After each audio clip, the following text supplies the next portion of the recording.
Hello friends, আবার চলে এসেছি আজকে নতুন একটা ভিডিও নিয়ে। ছোটো মাছের ঝাল দেওয়া কী করে বানাবো দেখে নিন। না, প্রথমে ছোটো মাছ নিয়েছি, সেটাকে ভালো রকম আঁশ ছাড়িয়ে ভালো রকম করে ধুয়ে নিয়েছি, নিয়ে ধুয়ে একটা পাত্রের মধ্যে রেখেছি। এরপর এর মধ্যে একটু নুন আর একটু হলুদ দিয়ে ভালো করে মেখে নেবো। নিয়ে মেখে নেওয়ার পর একটা কড়াইয়ে তেল দিয়েছি।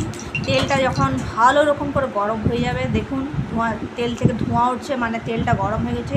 এরপরে এর মধ্যে আমি মাছগুলো ছেড়ে দেবো। এই মাছগুলোকে এপিট ওপিট করে ভালো করে লাল লাল করে মুচমুচা নিয়ে ভেজে নেওয়ার পর